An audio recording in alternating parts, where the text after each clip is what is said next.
and welcome to episode 10 of Give a Fuck, presented by Spark Consciousness. Can you believe we are at double-digit episodes already? This is amazing. Thank you so much to everyone who continues to tune in, and welcome to all of my new listeners. This is very cool and exciting. So I am your host, Sarah Woodard, and among other things, I am a certified shamanic practitioner, Reiki master teacher, activist, educator, speaker, and award-winning children's author. I'm also a fierce defender of the underdog, which for me means wildlife, companion and work/farmed animals, Mother Nature, and Gaia herself. I care deeply about my fellow human animals and believe that when we learn to live in harmony with nature, we also learn to live in harmony with ourselves and each other. I am fearless about doing my own inner work and growth, and am passionate about helping create a world where all beings are respected and honored. I have a deep connection to Gaia and feel particularly connected in the presence of the beautiful Colorado Front Range. When I'm not busy working to present information about living in harmony with Mother Nature, I share my time with 3 wonderful cats, enjoy bird watching, and experiencing all the outdoors has to offer. My life journey to this point has been filled with twists, turns, and changes, as has everyone's. For me, the constants from birth to now are a strong connection to Gaia, a deep-seated need to serve and help it create a more compassionate and healthy world, and a love of both learning and sharing my knowledge. Those lifelong constants are what brought me to this point. All of the knowledge I've acquired in the process of learning to live my life in harmony, as well as new information I come across, are the inspiration for and knowledge bombs presented in this podcast. Through connection to nature, I help young millennial women and others feeling lost, expand their knowledge, feel connected to the world around them, and live with greater compassion. The purpose of this show is to present new information and or old information in a new way to help you see connections and live in harmony. Sometimes I also share resources, as I love to help you continue learning. As a quick reminder, Give a Fuck is spelled F***K, and a huge thank you to my existing Patreon subscribers. A quick life update. I am in the process of looking for a house out here in Colorado because I love it so much. It's a bit of a unicorn because the housing market's really expensive out here, and I am not independently wealthy. So, wish me luck with that. I'm also doing the 52 hike challenge still, and I actually had a new friend of mine out here call me out of the blue the other day and say she wants to go hiking with me. So I'm excited. That's going to be super fun. I think that's all I've got going on right at the moment.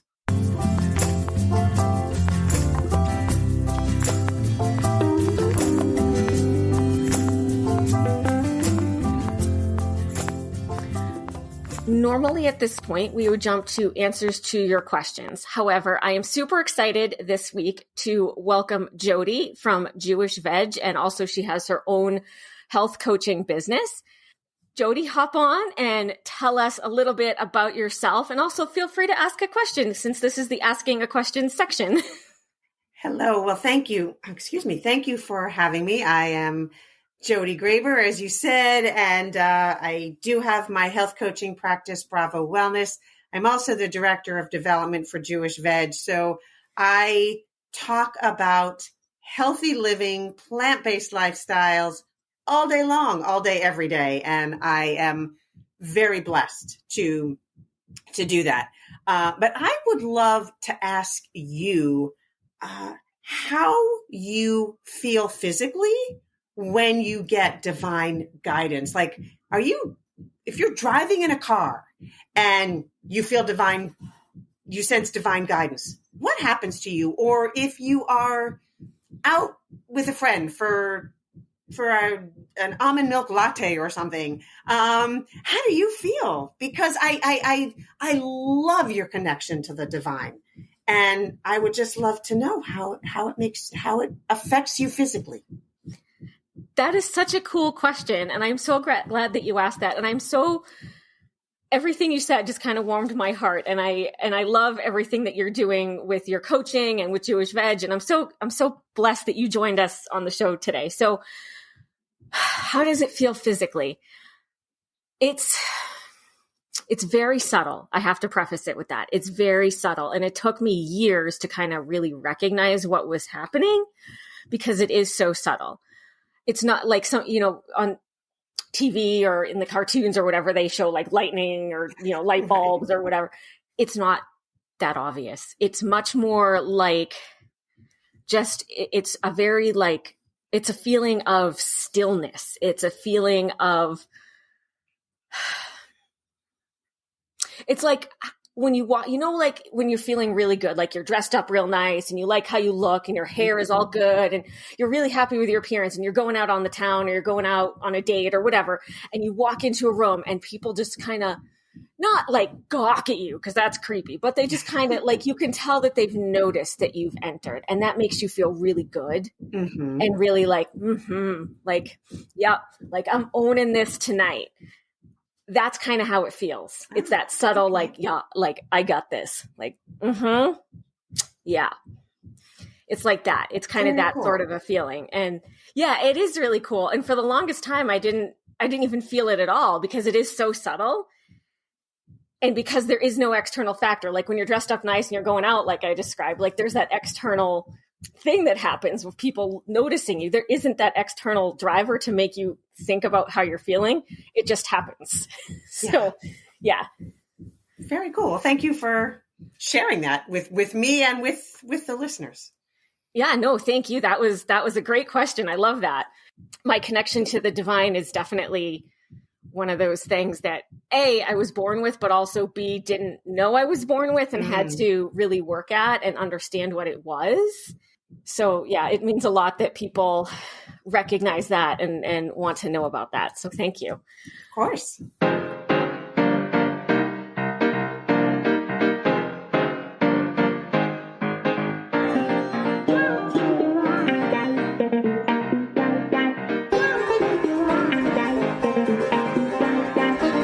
Now that we've answered that very cool question, we are going to jump into the seitan of the show. And the reason I asked Jodi on is because, like she said, she talks about plant-based living and all of that cool stuff all day, every day. And although I have been vegan for like 10 years, I'm still learning. And it's not something I talk about all day, every day. But I wanted to share somebody who has a similar philosophy that I do, that it's about compassion and it's not, and welcoming in that feeling in your life and that peace that it brings to your life, rather than here's all this scary stuff that happens in the food industry and this is why you have to go vegan. All of those things are true. However, if you make a decision because something freaked you out, the minute you're not freaked out, you're no longer going to keep that decision. Whereas if you make a decision because you're feeling compassionate and you're feeling like it's the right part of your journey, you'll stick with it. And so I asked Jodi on to share her expertise with us and to talk about it about her journey and how that compassion worked for her as well. Let's start off, Jodi. Just tell me, like, what was your vegan journey like? What was your path to get there? So my vegan journey was definitely not linear. I am not one of those people who can say my vegan anniversary is X date. It stopped, it started, it went in a circle, it took 2 steps forward, 1 step back. But I kind of like that because it feels really embedded in me now. Like I went back and forth, I tried different things and then landed on this is what is right for me. So originally I stopped eating dairy for health reasons. And my husband and I kept a kosher home.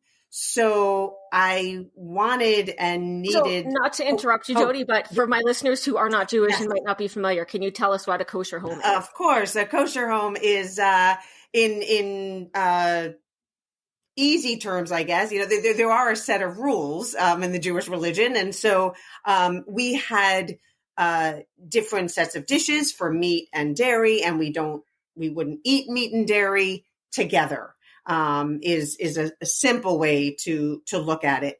And so, and also there are certain meats, if we were eating meat, and at the time I was, that we wouldn't eat. You know, we wouldn't eat ham, different, wouldn't eat lobster. So when we were going out, when I was going through a health journey, and I was learning more about whether or not, I wanted to eat certain organic foods. And so I decided, well, I want my meat to be organic. So if we went out to a health food restaurant, the meat wouldn't be kosher. So I wouldn't order it. But when we went out to a kosher restaurant, the meat wouldn't be organic. So I didn't order it. And then I just kind of thought, you know what? I don't need it. It's not that important to me. So I stopped eating it outside the home. Then I learned more about animal agriculture and said, that's it. I don't want to do this anymore. And I was still eating eggs. And then I learned about that part of the industry. And so, I landed on a vegan lifestyle. I felt better physically. And then I felt better from a spiritual perspective that at the very least, I was doing what I could to be more kind and compassionate to the animals and to our planet. And so it made sense for me to be vegan. And that really resonates with me too, because I don't have a veganversary either. Like my journey was definitely not linear. And it's interesting because I tell people my vegan journey started in the womb. So I was born like a week early or so. And the family joke has always been that I was trying to get away from the nasty food because the night before my mom went into labor, she and my dad had calamari for dinner. And I have never, ever liked seafood. I've always just thought it was gross and terrible and it smelled awful. And why would anybody even eat this? And so that was always the joke. Well, mom went into labor early because Sarah wanted out from this gross food. and then at some point I was like maybe a teenager or preteen. I was eating something that my grandmother made, and we were a Reformed Jewish household. So we didn't keep kosher or any like stringently or anything like that. It was a very loosely talked about thing. But whatever she made, I was like, wow, this is really good, Grandma. What is this? And she goes, it's lamb. And I was so horrified. I put my plate in the sink. I started crying. Like I think I might have thrown up. Like I was inconsolable, horrified. I was like, do not ever make this for me again. I was horrified. But I was young. And so I didn't necessarily generalize it out to that's how you should feel about eating any animal, because any animal has to die in order for you to eat it. And that's sad and terrible. Never mind what actually happens in the agriculture industry. And then in college, college is, if nothing else, you expand your mind. I'm not using either of the degrees I earned, but it does expand your mind. And so I learned about a little bit about the agriculture industry, more from the environmental standpoint, actually, and how much land and crops it takes to make one cow's worth of beef versus that same land and how many people it could feed. And I was like, oh, well, that's stupid. There are starving people in this country, never mind in like impoverished Africa. There are starving people in this country. That's stupid. And so, so I stopped eating beef. And then, and people kept trying to talk to me about like the dairy industry and the egg industry. And I just wasn't ready to hear it yet. Okay, fine. And then, I think I graduated and I got married, I got divorced, I got married again, I ate beef again, I got divorced again, I stopped eating beef again. Right.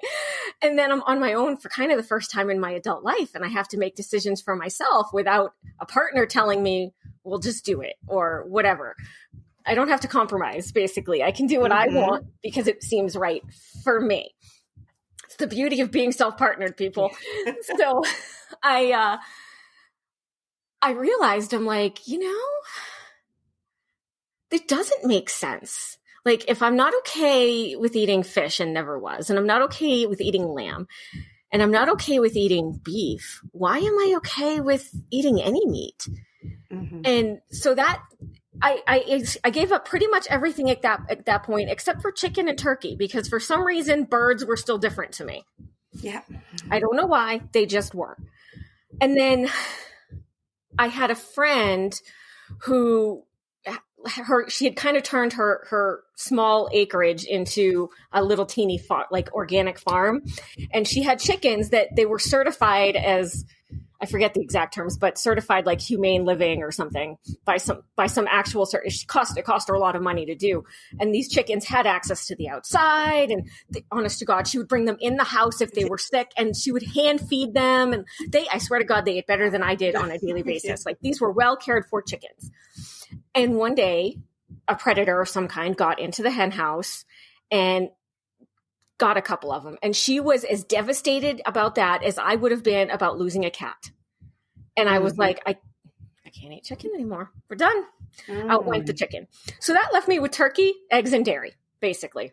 And then I had this weird dream. Talk about connection to the divine, right? I had this weird dream that and at this point I was like, I owned my own house in New Hampshire, but I hadn't been there that long. So it was probably 12 years ago or so.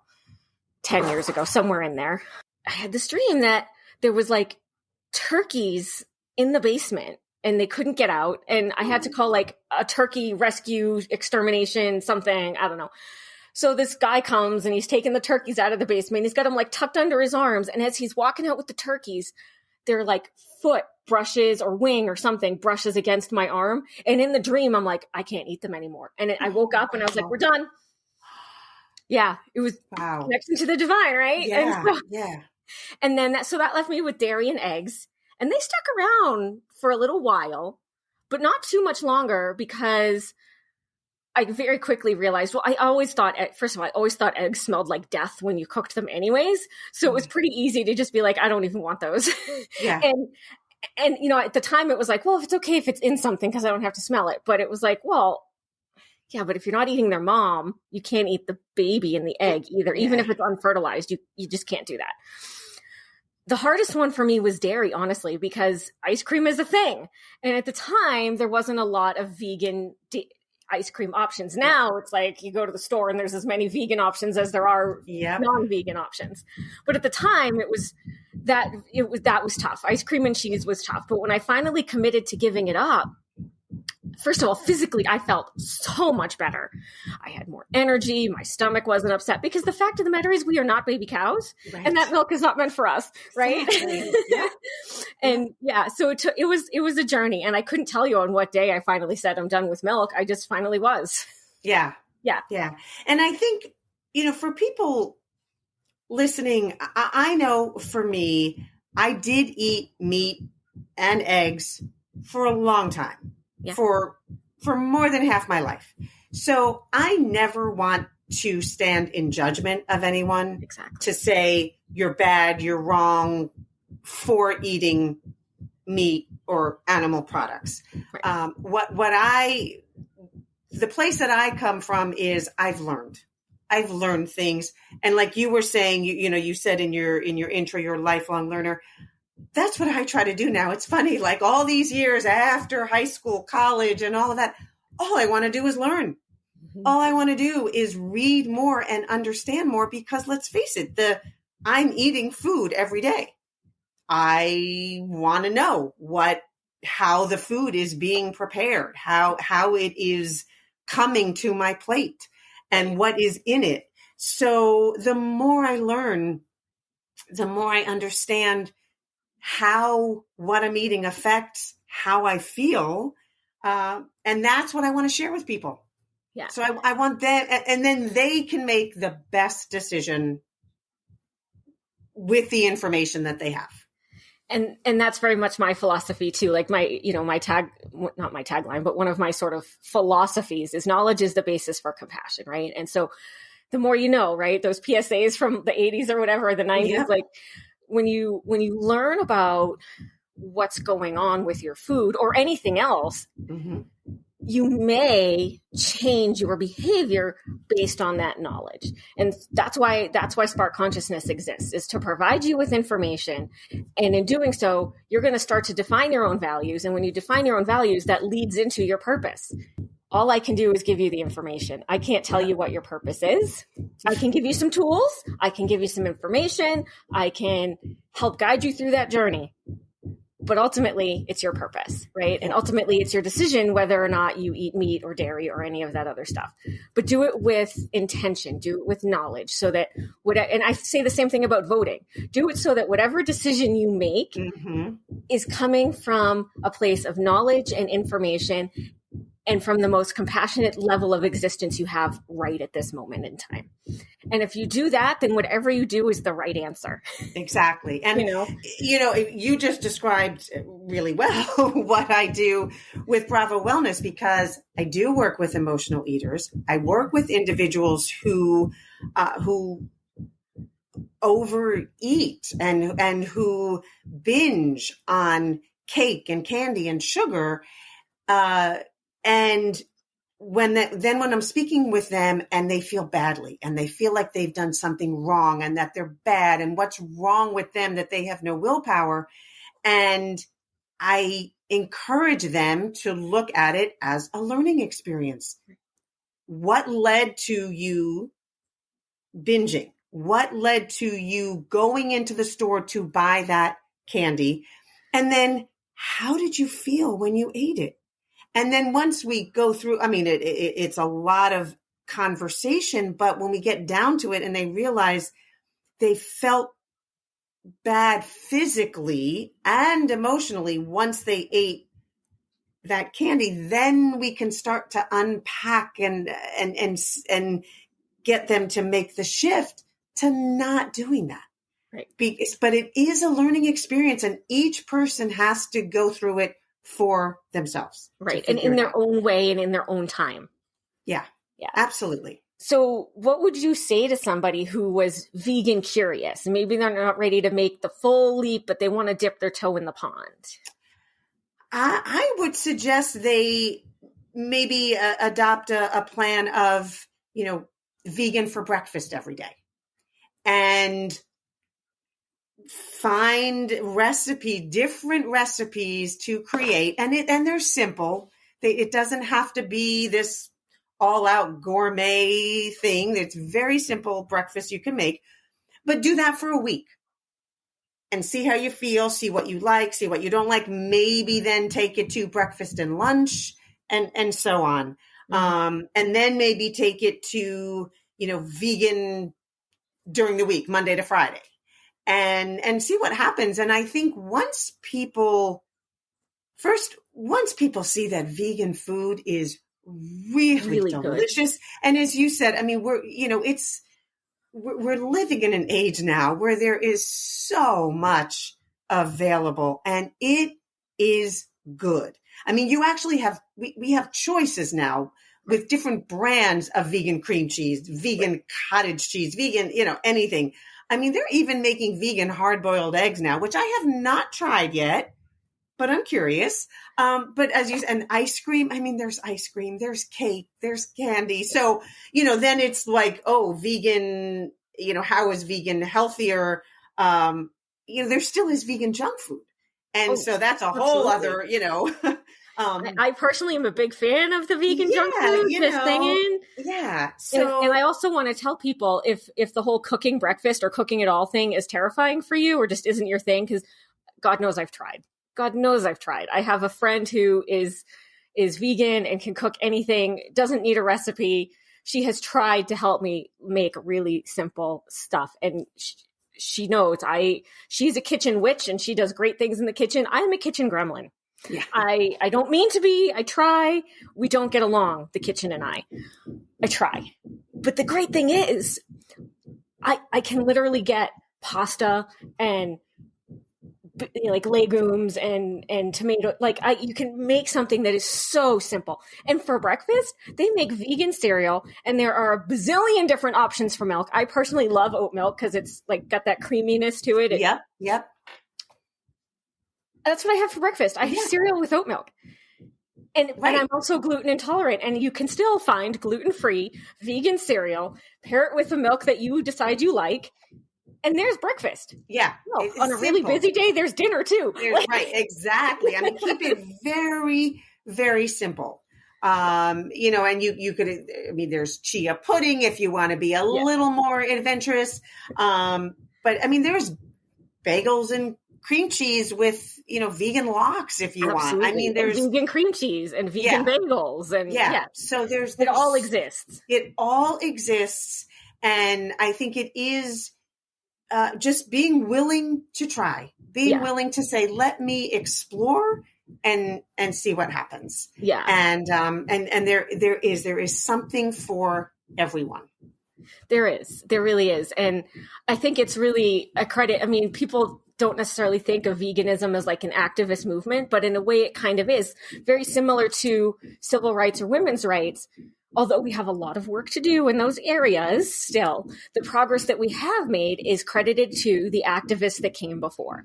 The fact that we have so much vegan food readily available now is a credit to all the vegans that came before us and stuck to it, even though it was a whole lot harder than it is now. A whole lot harder. And, in my work, I connect with people who either have gone vegan for their health and have completely transformed their lives. Others who are vegan for climate change and the environment.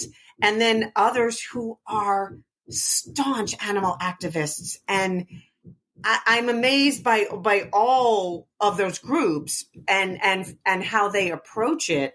But to your point, yes, people have been sort of fighting this fight, if you will, and leading the charge for decades. Yes. And to see now what we have available is incredible. And I think we know so much more now also about the environment and, being vegan, it saves water. It is cutting greenhouse gas emissions. It is protecting the rainforest. It reduces energy consumption. We know these things. And one of the concerns or I guess issues I have, I know of a lot of climate activists who are not vegan. That drives me crazy. It drives me crazy. Now, I appreciate that they're out there fighting, but, it's easy to blame the government or blame a big corporation for their fossil fuels and all of that. But I think the best thing to do is start with ourselves. What can we as an individual do?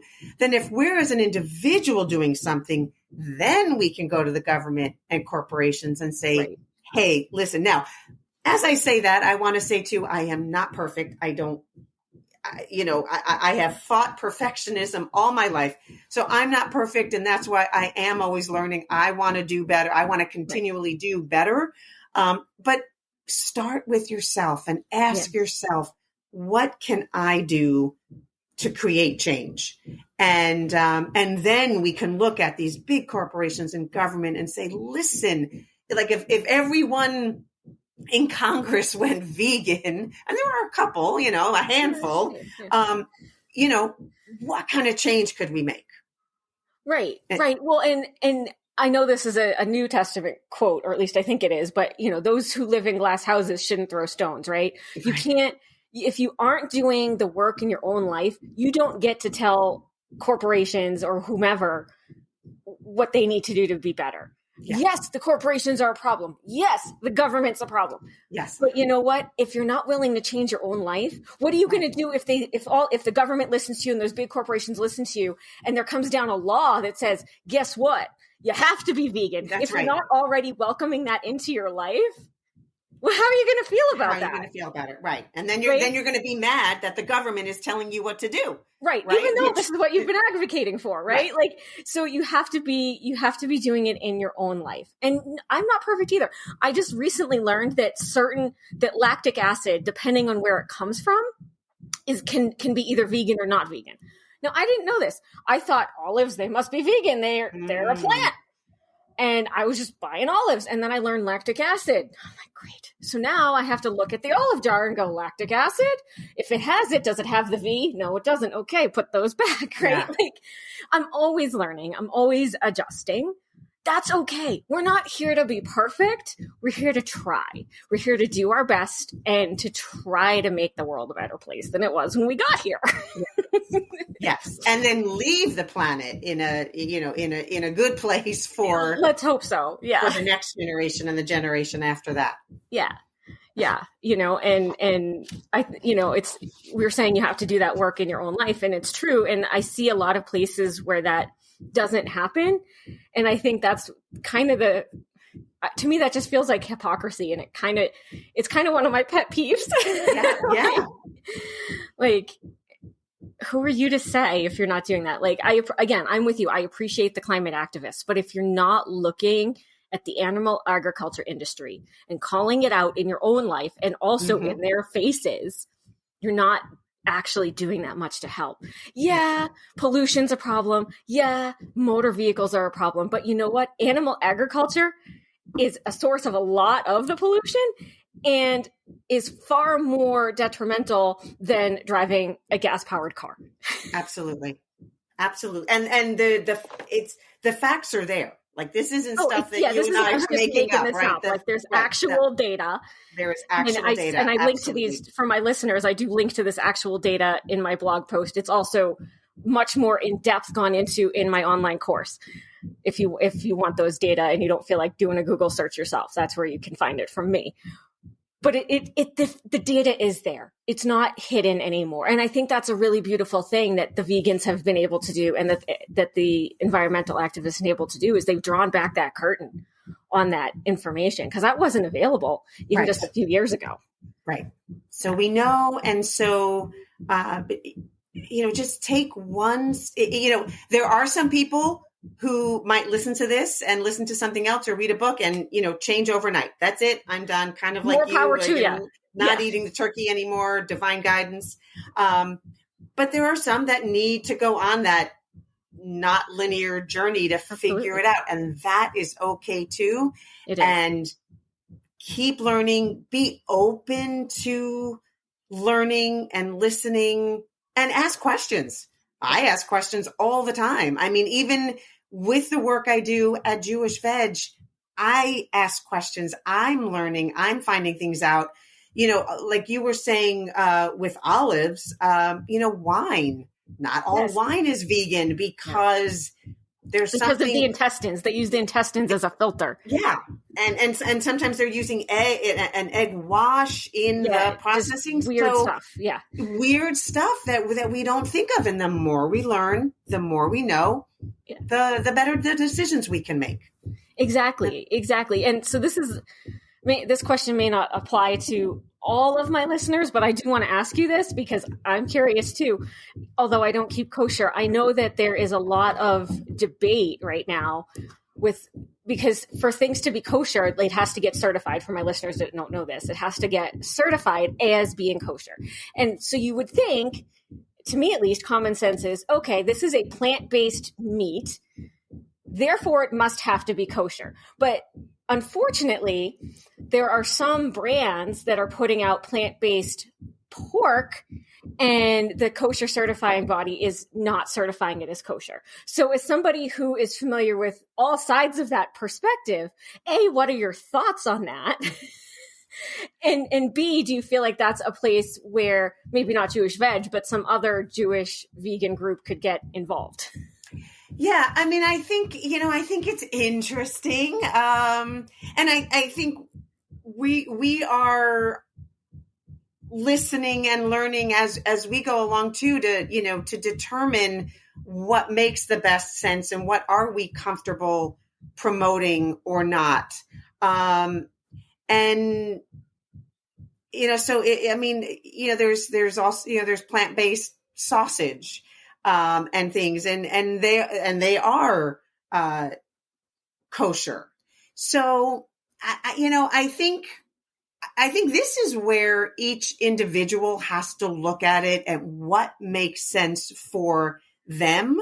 I mean, I know there are certain people, certain Jewish people that I know who won't go to a vegan restaurant if it's not kosher.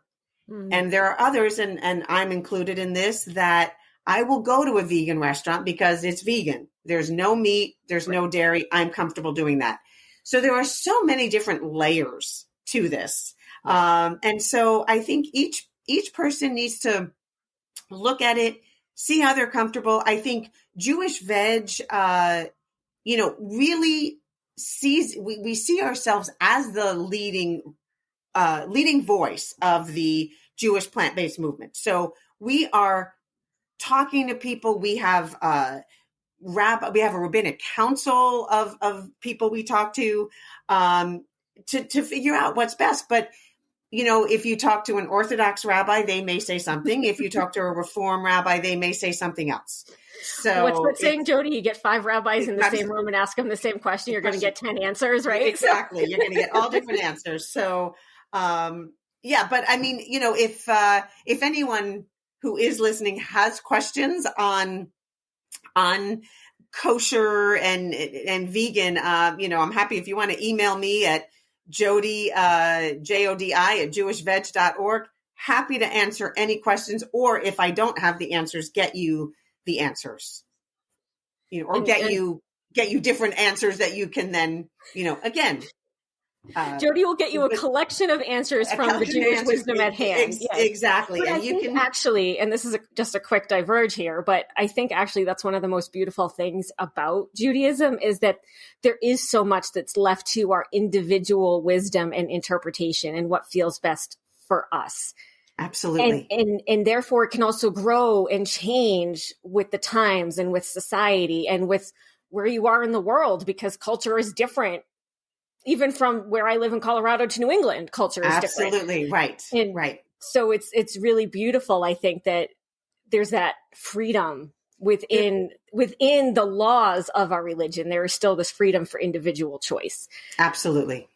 I think it's pretty cool. No, it is. I just returned from a 2-week trip to Israel where I was with, in this larger group, 850 people. And, there I was saying, I need my vegan food. And there were others who said, I can't eat this because it didn't have the right kosher certification. And so everyone was different and everyone got what they needed. Yeah. Well, and the beautiful thing in Israel is that there are so many different options because it's the Jewish. I mean, I have a lot of issues with the politics that go on there, but there is a large Jewish population there, good, bad, or indifferent with the politics. And so it is very easy to get food there for all of that variety of stuff. I remember when I went, it was like 1996. So I was in high school and I went with the NFTY, the National Federation of Temple Youth. And I don't know. I don't know what I expected. I know that it wasn't that. But it was still cool.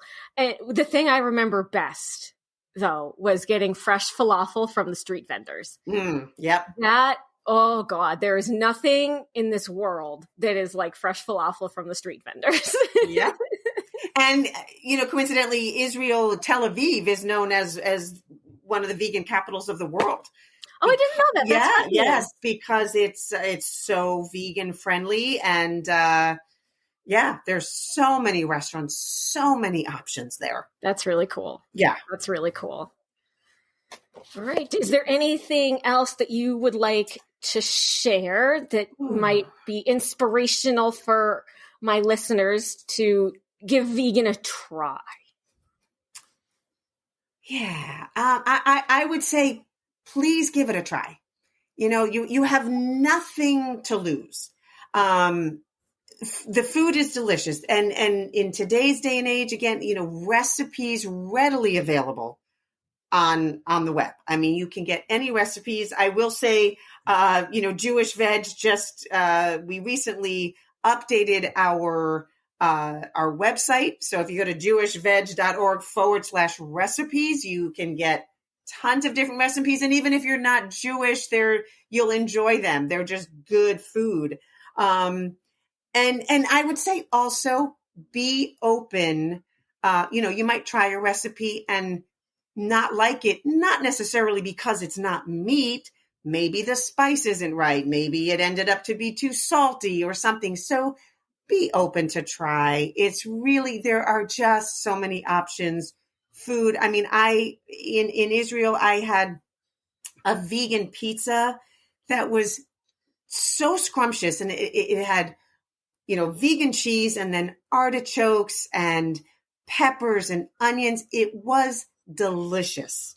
So yeah, be open to try, and then really think about the animals and think about the planet. Like, we as individuals have the power to create change. Yes, and we can be kind, and we can be compassionate, and we can enjoy really delicious food. Yes. Yes. And I want to just follow up on that, in that not only do we have the ability to be kind and compassionate, I believe we have that as a responsibility. Yes. To be kind and compassionate. And I could go through and, talk about the different verses in the Torah and but I'm not going to do that, because that's not the point. The point is that as humans, that's what we are tasked with, is kindness and compassion. And that includes towards each other, which is sometimes really hard, but also towards plants, animals, the planet, all of that. And, Jodi was saying at the beginning of the show how much she admires my connection to spirit. And I said how much that just means so much to me. Like, I get a little verklempt, as we say, when people say that to me. But the fact of the matter is, I don't think I would have that same connection if I was not vegan, because I also feel like it's a purification of your body because those animals that are raised for food, they suffer a lot. And so when you eat that meat, you're ingesting that same suffering, and it becomes a part of your body and your being. And as you move towards veganism, it begins to leave your body. And so you're able to kind of have that higher connection more easily. At least in my opinion, right? This is my experience. Other people's may be different. But for me, I know that that's really a key piece of it. So. Yeah. No, and I know you said, you're not going to quote all the Torah there. I mean, there are many references to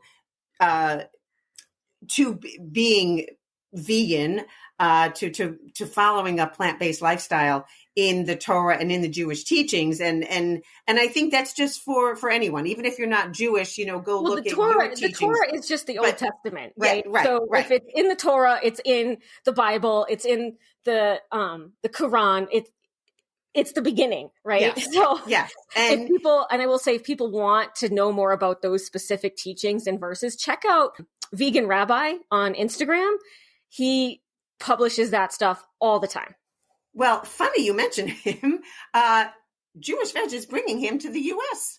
Oh my God, that's so cool! At the and that was not planned, folks. At the mid to end of April. So we're bringing him to the U.S. He'll be going on a tour, so there'll be more information about that at jewishveg.org. But yes, there are, and at jewishveg.org, our website, we have all of this information about Genesis 1:29 and all of the citations. And one that we talk about a lot, I'll just mention this, is Sar Ba'alei Chayim, which is to prevent the suffering of animals. We are mandated to prevent the suffering of animals. Yes. So if you just look at that one thing. Right. Well, and the one thing that even before I got like more in depth with that is the principle. There's, for people who don't know, in Judaism, there are sort of like some basic concepts. And one of those is tikkun olam, which is to heal the world. And so to me, if you're going to heal the world, that includes every single being on the planet herself, plants, animals, the whole shamil. Yes. Right? Yep. Mm-hmm. And so people are not used to all the Yiddish coming out of my mouth. Yeah, right. Cool. I love it. Look, you put two Jews in a room, you're going to get there you go. Yep. So to me, and tikkun olam has always spoken to me very, very loudly. And so I think that for me, that was a part of why I made the transition as well. So if it speaks to someone else, this concept of heal the world, think about the vegan thing. Just think, you don't have to jump off a cliff with it, but just one meal a week. Yeah. Give it a try, right? Give it a try. And see where you go from there. Yeah. Anything else you want to share with us, Jodi, my friend?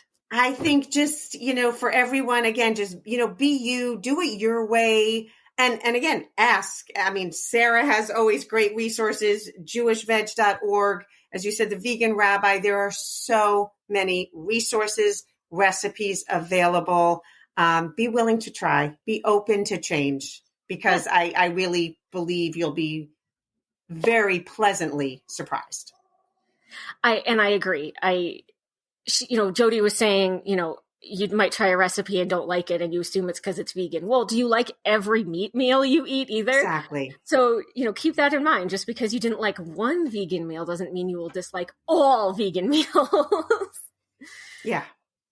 All right. Well, I will move on to housekeeping and wrap up then. So as a quick reminder, you can find me on social media, Instagram, Facebook, Pinterest, YouTube, all the things. My website is also always available to you. I have made some little tweaks and changes on there, and I have a couple of new offerings that I'll be rolling out. So definitely check on there. All of that information is in the show notes, and I will put Jodi's email and websites and all of that, as well as the link to the Vegan Rabbi down in the show notes for you as well. Patreon, I did not really talk about that much because we had Jodi join us today. Yay! But just to really quick encourage you that if you would like to support the show, signing up to be a patron on Patreon would be amazing. For people who are unfamiliar with the concept, Patreon is sort of the crowdfunding version of what they did back in Michelangelo's day, where like one rich dude would pay Michelangelo however much money so he could make a living painting. Well, Patreon's like the crowdsourcing version of that. So all of you sign up for small dollars, whatever you can afford. And when you opt in and stick around, you get some fun bennies in exchange for that. Kind of like with NPR, when you pledge a certain amount, you get a free gift, right? With me, the bennies you get for everything from submitting a question, which I would answer at the beginning of the show, to discount codes and even merch at some levels. And you can check them all out on the Patreon page, which is in the show notes. 10% of every dollar, whether it's Patreon or anywhere else of any of my offering, goes to help support charitable causes that help make the world a compassionate place. And with Patreon specifically, the rest of that money, so 90%, pays for hosting, software, equipment, and also helping keep the kitty babies entertained and happy while I work to create every episode for you. The next show, I'm going to be talking about some fun ways to work with flowers to actually help you find your purpose. So I hope you will tune in for that, and I will see you talk to you in 2 weeks. Until then, continue to expand your knowledge, feel the connections, and live with compassion.